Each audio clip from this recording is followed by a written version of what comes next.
Welcome back to the state parks. Today we're going to be covering some more creepy as hell park ranger and forest ranger stories coming deep from within our state parks all across the country. These tales submitted by subscribers just like you will be sure to keep you up to night. If you have a story that you'd like to hear on the channel, be sure to send it into the email that you can find in the description down below. I would love to share your story. Let's get into these creepy as hell stories from the woods.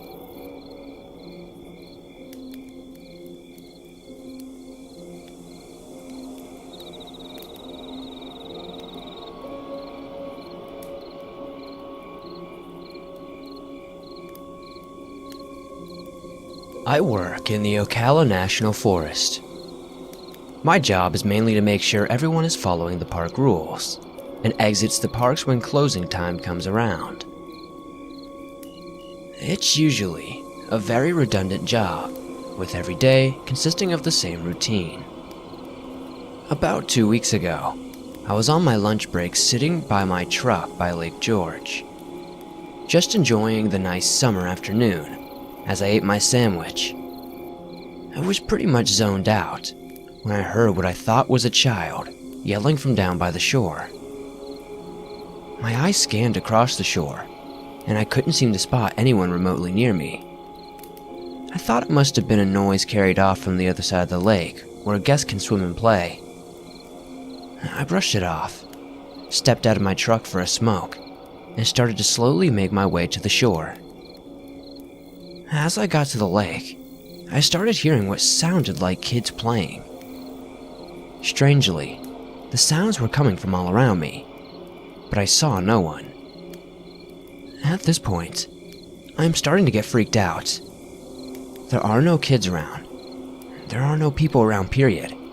And I'm hearing the sounds of kids playing all around me. Deciding it'd be best to get going before anything creepier happened, I made my way back to my truck and began to drive off.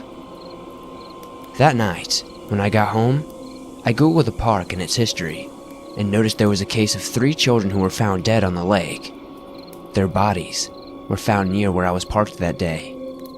Not the scariest story, but definitely something odd and creepy that has stuck with me through the years. Every so often, I'll go down by that shore, and I still feel like there's something there with me.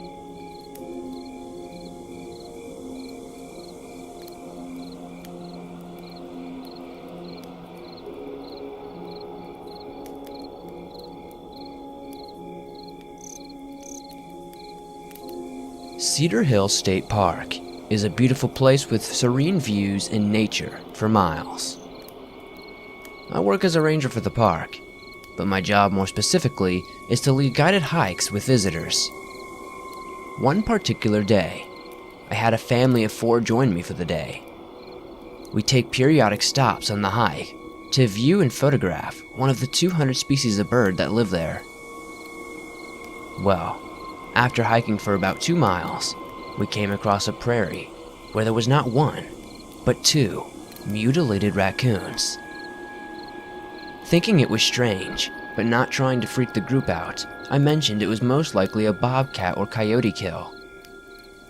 We continued on, thinking nothing of it. About 100 feet away from where we found the bodies, we noticed tons of weird carvings in the trees. They were like symbols of some sort. I'm not one to claim I know everything about anything, but these symbols looked awfully close to those you would see on Masonic buildings. I was starting to get this feeling of unease, and was thinking of bringing this hike to a close, when I also began to notice that everything was silent. No noises from the birds, bugs, or anything else that would be living in the area. At this point, I knew something was wrong, and turned the group around. I found a point that I felt wouldn't look sketchy, so they wouldn't get worried. On our way back, one of the children from the group began mentioning he was seeing a shadow from the corner of his eye. I tried to assure him that it was just a squirrel or something from his peripherals. After what felt like hours, but was no longer than 30 minutes, we emerged from where we started. I looked back behind us, and I swear, I saw a shadow of something big walking back the way we came from. To this day, I really don't know what that was. Maybe it was just my imagination freaking me out more than I already was. But I still can't explain it. And now, I'm definitely extra vigilant when I'm on hikes.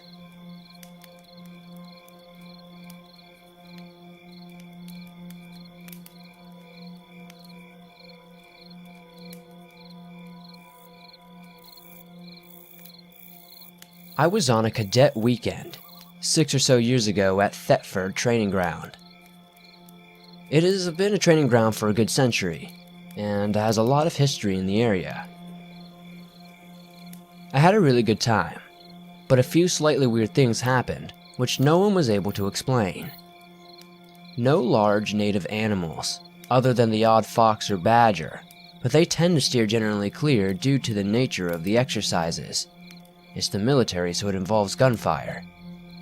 It's quite diverse landscape for England, with open spaces, pine trees with large open clearings, and shrubs dotting across the place. 5 of us cadets were on patrol through the pine-covered areas on the outskirts of a big, plain clearing. It's around 3 square kilometers. Only distinguishable feature was a large mound in the middle of this clearing. Anyway, one of us shouts, "Stand to!" and in excitement and slight confusion as to what he could have seen, we all eagerly take a position. We laid our pointing rifles in the same direction as everyone else, looking for the threat. NCO then tells us how he saw a figure moving at top of the mound and that it was probably the sergeant testing us. So we vigilantly go over low and behold, there is no one there. Remember the NCO, who was only 16 and I was 13 at the time, being very creeped out. 13-year-old me was slightly amused, but mainly just ecstatic at being out in the woods. No adults, and with rifles. No magazines though, so it was kinda pointless. Could he have been fucking with us? Of course. But something tells me he probably wasn't. Later on, we set up camp in a lightly forested area and got on some sentry duties. I took one of the first watches and felt very creeped out, as if I was being watched. I had my rifle with me, giving me a weird sense of confidence, so I brushed it off and lay there for a few hours. Later on in the night, another sentry orders stand came towards us, and we all hear rustling in the bushes. Pretty loud, and we're all a bit spooked. The adults go and investigate and come back telling us it's a rogue sheep from a nearby farm. One of the adults told me later that she's always found that ground to be creepy. This woman is pretty fucking tough as nails, and never appeared to be scared by much, but admitted that she once was walking to the camp at night and swore she was being followed by footsteps and stopped when hers did. She never really took any jokes, and did not have much of a sense of humor, but still, maybe she was fucking with us all along, and this was an elaborate prank. However, she was not the sort to do the ha-has. It's not essentially creepy, but still slightly out of the norm. A lot of creepy noises and things happened in that small set of woods, but those stories are for another day.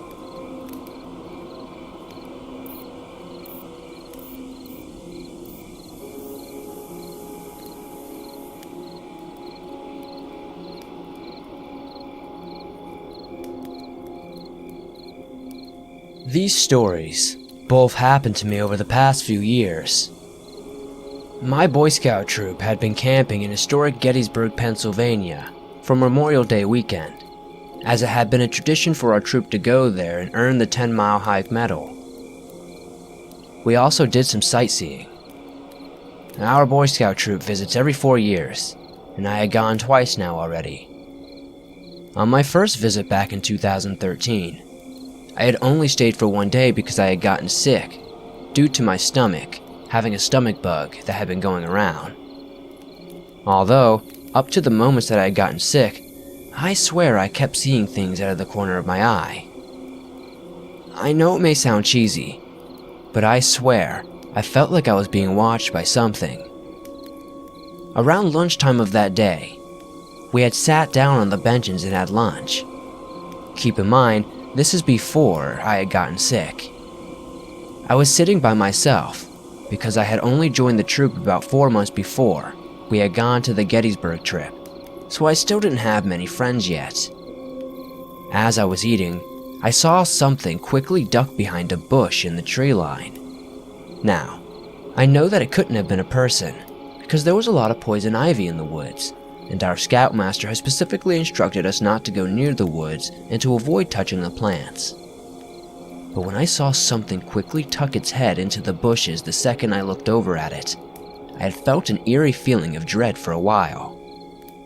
We went to the visitor center of the park, and we also went into the gift shop. At this point, I was feeling terrible and just decided to sit down. The feeling got worse until I had quickly run outside and throw up into the trash can on the sidewalk. My scoutmaster asked if I wanted to go back to camp, so I agreed and went to my tent. At this point, it was 3 o'clock or so. I called for a ride home, but my family lives almost 2 hours away from Gettysburg, so they weren't exactly going to be getting me immediately.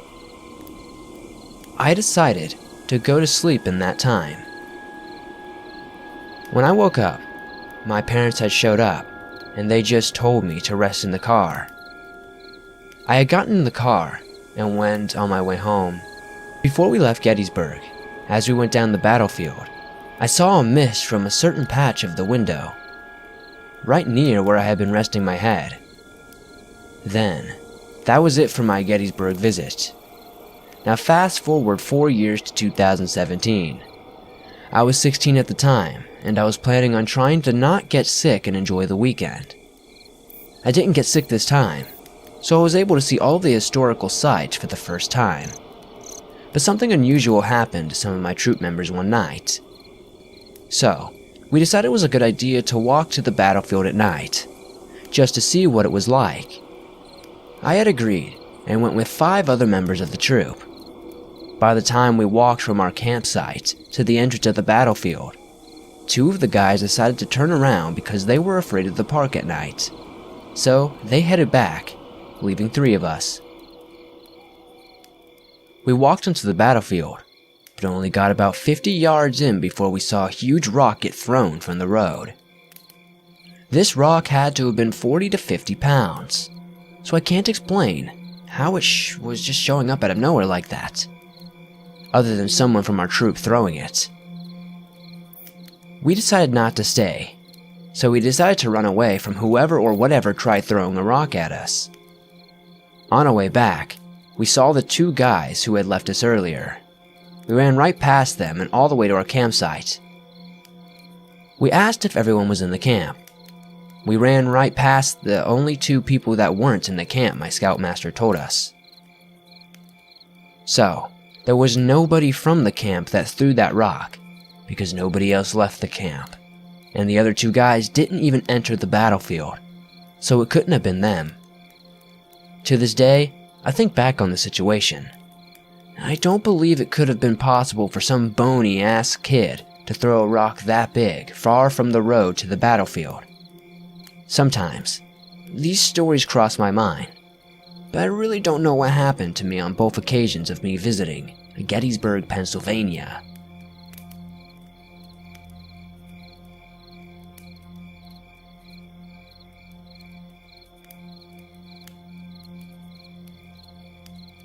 I've spent 10 years as a United States Forest Service Ranger. A couple of my favorite stories both involve fire patrol during the summer months when we were enforcing fire restrictions. The first was a dude at a beautiful area. He was camped next to a lake. About 100 feet from his camp was a giant reflective yellow sign that read, "No camping or fires within a half mile of the lake." When approached and asked if he'd seen the sign, he admitted he saw it. Puzzled, I asked why he was camping there and why he had a campfire. He replied that he admitted seeing it, and he was easily a mile from the lake, so he should be fine. I kicked a stone into the water and informed him that he was only about 10 feet from the lake, and I was going to need his ID, and I was going to issue him a citation. Another time, also on the late night fire patrol, we drove past a designated day-use picnic area. This particular area had fire pits, benches, restrooms, water, and it was well developed. Right outside the picnic area was this old trail that led to a bridge site where the bridge was removed. Due to this, we had placed a carcinate sign, post, slender brown fiberglass post with information stickers, trail markers, and warnings. This particular post had stickers on it that said the area was closed, no fires, and to stay on the designated trails, and an American flag at the bottom. We roll up to a raging fire at the site. A fire so big and so close to the carcinite sign that my stickers are literally bubbling and starting to melt due to the heat. Pretty angrily, I asked who wanted to be responsible for this blatant violation. The oldest guy there says he'll take responsibility for the party, follows me to my truck, and proceeds to give me his ID. In his police badge holder, he was a local police officer. I was floored. I gave him a stern lecture about reading signage and ultimately damaging government property. Endless stories though. Suicides, ATV accidents, bears attacks, which are very sad. Far too many Boy Scout violations to count. Poachers, murderers, public nudity, sex in parks, underage everything you can imagine, life flight helicopters, forest fires, and air tankers, fire crews, enough said there, etc. But all in truly, I missed the million-acre office. The woods, the trees, animal encounters, the occasional well-informed forest visitors, and the endless views, vistas, and sunsets. Getting paid to hike, mountain bike, dirt bike, snowmobile, jeep, and play outside for 10 years was clearly something I'll never forget. Anyways, I know my stories were more of stupid people than really creepiness, but I don't really want to go into the sadness of saying that I found dead bodies in the woods as typical people would. But hopefully this story was enjoyable nonetheless for you.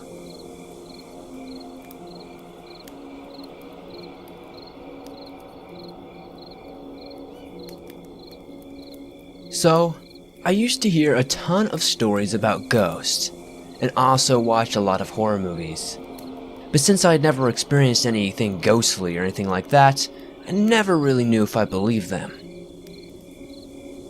One day, me and my two friends visited this spooky forest. It's not too nearby, but we managed to get there just to check it out, as we love the natural atmosphere. You know, giving my lungs some adrenaline of fresh air. The time we reached there was about 7 p.m., when it was already getting dark, and just to let you know, there's no light source in the forest except the entrance and exit of the forest area, so it was much darker than we expected. My friend had his Apple, and I had my Tab, with dual flash, so we decided to use them, at least to see each other. An hour passed by, and we were having a conversation. And we were smoking some cigarettes. We were sitting under a tree, as it was thick enough for all of us to lay on our backs and just relax. We were having a good time, until we started hearing a weird sound. Like two rocks are being smashed into each other, or one rock smashing on the ground, again and again. We were pretty confused. I told my friends that it must be a cat trying to climb a tree, making the weak branches fall off, making it sound like the rock being hit. But it didn't stop for like 3 or 4 minutes though. Now after some minutes, it finally stopped for a while, and we were still assuming it was an animal doing these sounds. I've spent many times out in these state parks, and every time I do, we can usually explain these things. But this was a little different. Things went silent for 5 minutes. We started our conversation about this forest atmosphere being so windy and cold. Then apparently, a rock fell on my friend's head. Wonder how a rock can be up there on a tree. Just in 4 to 5 seconds, a big branch from the tree fell on my lap, scaring the shit out of me, and once again, my friend felt like water drops falling on his neck. How is there still a chance of water dropping down from a tree when the rainy season was already over for 2 months? We haven't seen a lick of rain for weeks. This night was clearly not our lucky night, as we heard the same sound of the rock smash again, but now it sounds like it's getting closer. Immediately, without any options to choose, we decided to run out of the forest as quickly as we could. We left the forest safe and sound and headed to our homes. A few days after this incident, one of our friends posted a news about the same forest. There was a huge tower just like a lighthouse. As said by the post, we saw the tower from a distance but didn't get too close, as it was a rocky area and it was too dangerous for us to go there at night. So in this post, a boy was passing by the tower, and the first thing he saw was a person, but only his head. The post also said the police couldn't find the body, but just the head of a man, which was already found by the same person who said he saw it while passing by. But the question is, what happened to this guy? How in the world can this ever happen to someone? It can be the drug addicts who made this forest to get high or something, but I don't think a drug addict would behead somebody. And the weird experience we had a few days ago in the same forest, was this the same guy doing it after his death? Or maybe there's something else in the forest. My questions are yet to be answered, and I never visited that forest again. And neither did any of my friends.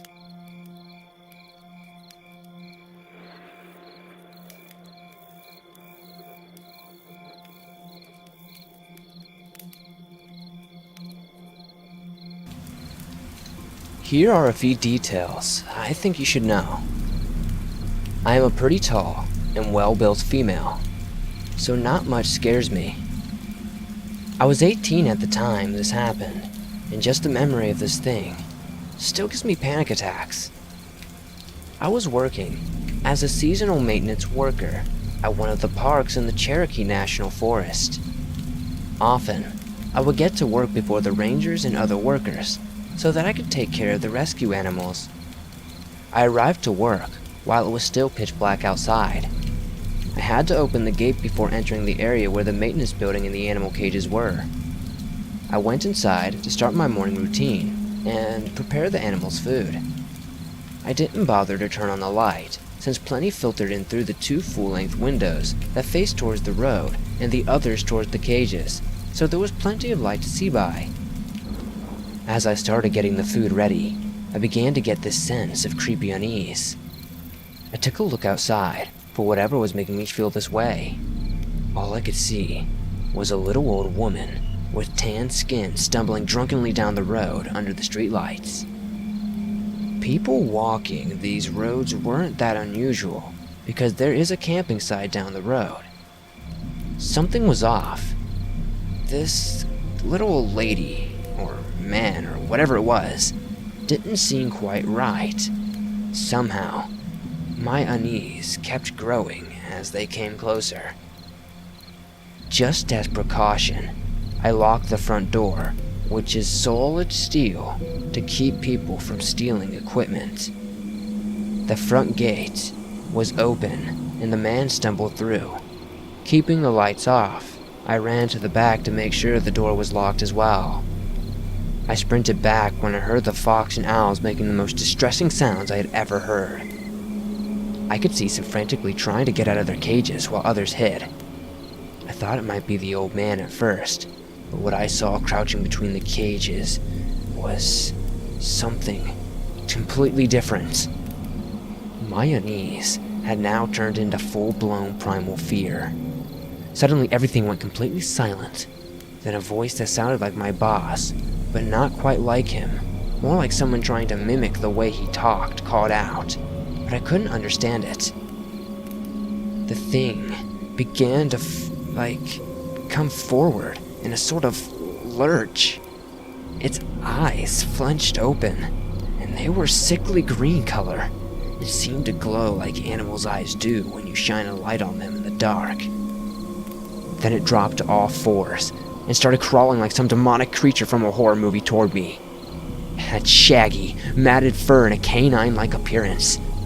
But but like if you had mixed it with a human, and then hit it with a car, 'cause it was just all so wrong. With a burst of speed, it stood up and slammed into the glass. Its breath fogged up the glass, and it must have stood a good 4 inches from my 5'9" frame. It wasn't huge, but at the time, it looked massive. I was frozen like a deer in the headlights, just staring at this thing. It unhinged its jaw, letting it hang loosely, and the strange voice that sounded a lot like my Voss began pleading. "Maggie, open the door! I need your help!" I backed up, feeling for the wrench that was just on the workbench. I was not going to take my eyes off this thing. In all my years of exploring these mountains, I have never seen anything like this creature. And no, I didn't think the wrench was going to do much against this thing. But what else was I supposed to do? It started, frantically saying, "Let me in! Help me!" Each time the voice would change. Sometimes it would be my coworker. Other times it would be my family's voices. All I could think was that I just don't know what I could think. I just didn't want this thing to come in here and kill me. I am not a religious person, but at the time I prayed for anyone to help me. I realized there was this foul stench of rotting meat in the air, and I had to fight, not to retch. The creature paced back and forth, clicking its teeth together as it looked frustrated. Without warning, it rounded the corner and started violently yanking at the door and shrieking, "Let me in! Let me in!" It was the most horrifying thing I had ever seen. I was numb at this point, and all ready to fight for my life. As quickly as it started, it stopped, and the horrible smell began to disappear. I looked out the window in time to see this thing scale the fence and cross the road, disappearing into the forest. Seconds later, my boss came through the little door, and I almost collapsed in relief. Taking the wrench from me and sitting me down, I told him what had happened. I thought he wouldn't believe me, but his wrinkled face just grew stern and concerned, and in a voice that was not to be questioned, he told me to never talk about this creature or it will draw its attention. To never speak of it, and lastly, to never invite it in. If I followed these rules, then I should be fine. He's not sure what drew the creature's attention that morning, but for the rest of my time working there, nothing like this happened again. Sometimes, when I'm on the back trails, I can hear voices or smell that overwhelming stench of death. But hopefully, I never see this thing again.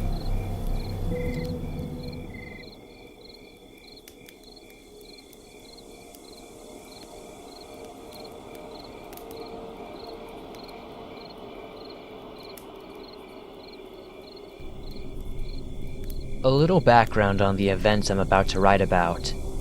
This all happened in mid-October. My family owns about 160 acres of land in the middle of nowhere. Closest neighbor is a friend who let us rent the pasture for his cattle when he needs to. Some friends and I decided we wanted to build a little cabin out there, and that we would hang out at it. So, one weekend, one of my friends and I loaded up a tractor we were renting from his dad and headed up out there. It was just me and him that weekend, as everyone else was busy. We got there a little late, since it took a while to get everything loaded and packed for the weekend. He sat about setting up the tent and I made our fire. As I did so, I made an odd discovery. There was a phone book from a few towns over, still in his plastic sleeve, right next to our fire pit. I picked it up and showed my friend. We both enjoyed scaring ourselves, and I made the comment that we aren't alone out here, and we both laughed at it. Later that night, we were setting up around the campfire, talking and BSing. There was a big bright moon that night, and a bit of breeze which made the whatever leaves were left rustle.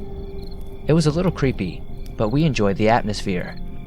We noticed, however, someone crossing through the middle of the field, their body just visible from the moonlight. At first, it was a little odd. My friend and I discussed for a few seconds if we should confront him, but I made the suggestion that he was probably just taking a shortcut across the field. Although I didn't really like it, it wasn't a huge deal. If we caught him doing it again, then we would confront him, we decided. The rest of the night passed pretty uneventfully. We eventually got in our tent and laid down. We were probably 20 or so feet from the fire pit, which was by that point burning quite low. We talked for a few minutes, and then we go silent, trying to fall asleep. As we're laying there, we hear something. It sounded like quiet footsteps walking around the fire pit. We both look at each other, silent. Then we hear a piece of wood getting thrown into the fire, and it flamed up quite a bit. I grabbed the shotgun I always kept in the tent and quickly racked it. We then heard someone run away, but by the time we got out they were too far. The rest of the weekend was pretty quiet, and the events of the first night seemed kind of dreamy to us. We just cleared the area for the cabin and cut the stacked trees and cut them for the firewood. Next weekend, we get out there. My uncle was out there as well, and we went to check his game cams. This is where it got much more worrying for us. My uncle told us he was pissed because someone had stolen the batteries and SD cards out of the cameras. We told him about what happened the weekend before, and then parted ways. When we got out there, we noticed that quite a bit of our wood had been cut and stacked, but it was already gone. And we were the last people to camp out there, which means someone had come out of there and taken ourselves. When we went and checked the tractor, which we had left down there, we found it broken into, and the chainsaw which we had left had been stolen. To make a long story short, nothing else so far has happened. I was hesitant for a few weeks to continue with the cabin, since we weren't there all the time. I was worried if it would be an incentive for whoever was there to stay. I'm not sure if it was transient or local or who. If for some reason anything else happens, I'll definitely update.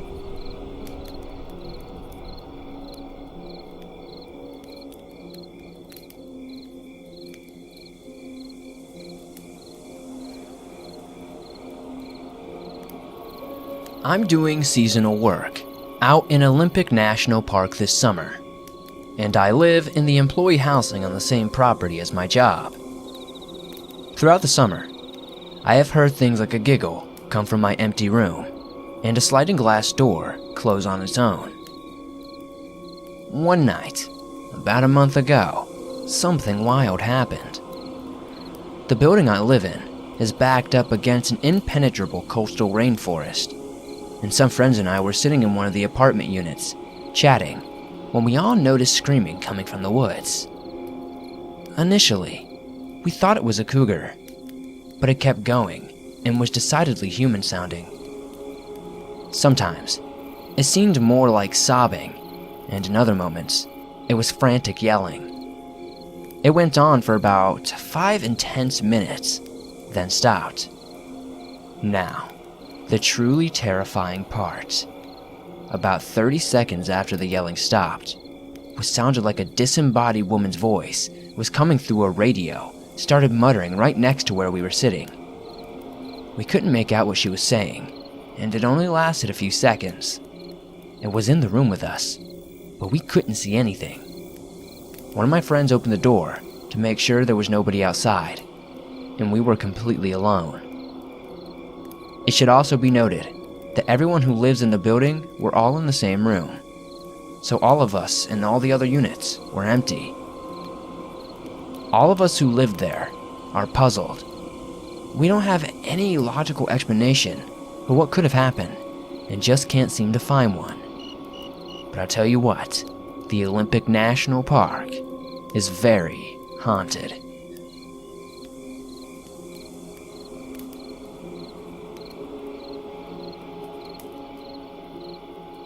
When I was 18, I spent a lot of time in the Cahooda Wilderness. My favorite spot was a set of waterfalls, several miles from the nearest parking area. Most visitors just parked in the RV area and swam in the creek right along the gravel road. In the 2 years I hiked those trails, I never saw anyone further than a half mile into the trail. Anyway, one Saturday, I took my girlfriend to see the waterfalls since she had never seen one in person before. We set off on the trail, and not 15 minutes into the walk, she grabbed my arm and got quiet, and said she felt like she was being watched and had the heebie-jeebies. I assured her everything was safe. The only thing I'd ever have to worry about in my part of the woods are the occasional bear or copperhead. We continued on, but she could never shake the feeling of being watched. I just figured she wasn't used to the wilderness and was having trouble adjusting. A couple of hours later, we finally reached the end of the trail and had a picnic at the bottom of the falls. After we finished eating, she tried to check her cell phone for messages and started to panic when she realized we had no service. I explained to her that there was no cell reception anywhere around for miles, that we are finally alone and can enjoy the peace and solitude, which of course made her panic.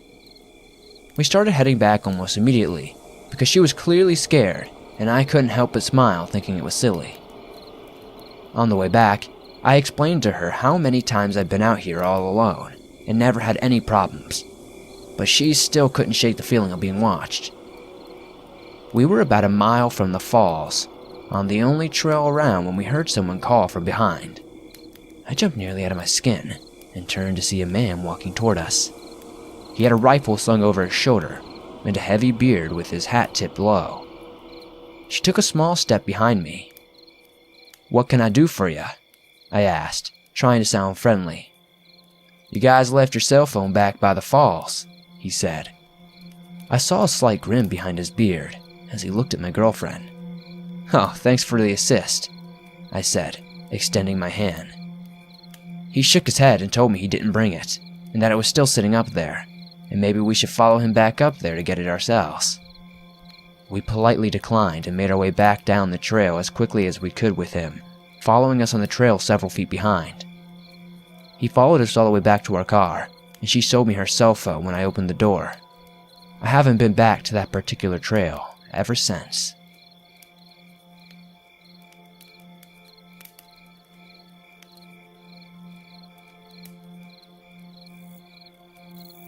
Thanks for watching this video. If you enjoyed it, be sure to hit that thumbs up, as it helps me a ton.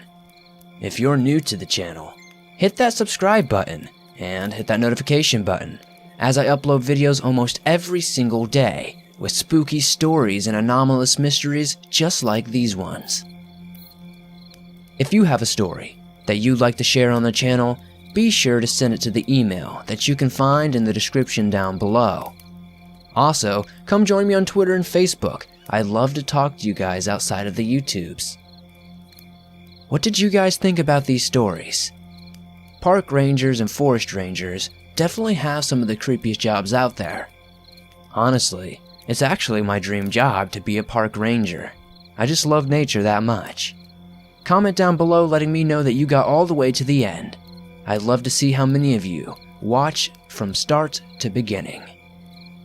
See you next time for another video.